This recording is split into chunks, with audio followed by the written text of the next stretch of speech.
नमस्कार दोस्तों, आज हम बात करेंगे बांग्लादेश।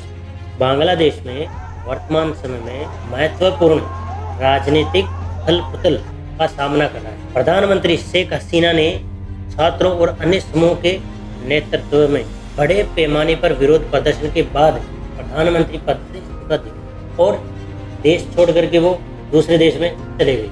वहाँ के बांग्लादेश के नोबेल पुरस्कार विजेता मोहम्मद यूनुस ने अंतरिम सरकार के प्रमुख के रूप में पदभार संभाल लिया और उनकी उम्र 84 साल। विरोध प्रदर्शन सरकार के साथ व्यापक असंतोष से प्रेरित थे, जिसमें भ्रष्टाचार, आर्थिक अस्थिरता, सत्तावाद के आरोप शामिल थे। इस स्थिति ने देश की स्थिरता और भारत जैसे पड़ोसी देशों पर इसके प्रभाव के बारे में चिंता पैदा की। संयुक्त राष्ट्र संघ ने शांति और संयम का आह्वान किया और वहाँ की वर्तमान सरकार से शांतिपूर्ण प्रदर्शनकारियों को निशाना बनाना बंद करने और पूर्ण इंटरनेट सेवा बहाल करने का आग्रह किया। अंतर्राष्ट्रीय न्याय बांग्लादेश में वर्तमान स्थिति मुख्य रूप से सरकार के साथ व्यापक असंतोष के कारण उत्पन्न हुई और इसके कुछ कारण जो सबसे पहला कारण भ्रष्टाचार। बांग्लादेश की जो सरकार है उसके अंदर भ्रष्टाचार का बांग्लादेश के जो सरकारी कर्मचारियों के नेता लोग हुए उन पर भ्रष्टाचार के आरोप लगे। इसके अलावा और कई सारे ऐसे आरोप जो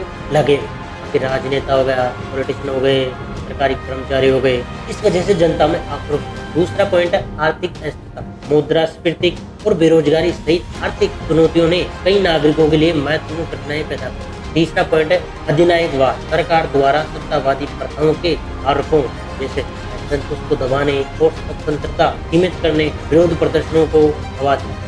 चौथा पॉइंट है छात्र बेहतर शासन और जवाबदेही की मांग करते हुए छात्र और छात्राओं ने विरोध प्रदर्शनों में सबसे आगे रहे। इन कारणों ने संयुक्त रूप से बड़े पैमाने पर विरोध प्रदर्शन और प्रधानमंत्री शेख हसीना के इस्तीफे का नेतृत्व किया। बांग्लादेश में कई जगह पर जो हिंदू बहुल जो क्षेत्र है वहाँ पर हिंदुओं के मंदिरों पर हमला किया जा रहा है और ये भी खबरें आ रही है कि बांग्लादेश के कई क्षेत्रों में तो हिंदू महिलाओं के साथ बलात्कार तक किए जा रहे हैं और वहाँ की आर्मी और वहाँ की जो अंतरिम सरकार है कुछ नहीं कर रही। कई हिंदू और महिलाएं बिलख रहे हैं, रो रहे हैं, लेकिन सरकार चुपचाप बैठी हुई क्योंकि ये आंदोलन किसी और का है। टारगेट किया जा रहा है वहाँ हिंदुओं को और हमारे देश की सरकार बिल्कुल खामोश होकर के देख रही है। बांग्लादेश में टारगेट सिर्फ और सिर्फ हिंदू है। ये तो एक बहाना है, शेख हसीना को उठाने का बहाना है, बाकी टारगेट हिंदू ही हो रहे हैं। कई औरतें बिलख रही है, रो रही है क्योंकि उनका सब कुछ लूट गया, मकान, उनके घरों तक को आग लगा दी गई है, मंदिरों में तोड़फोड़ की जा रही है।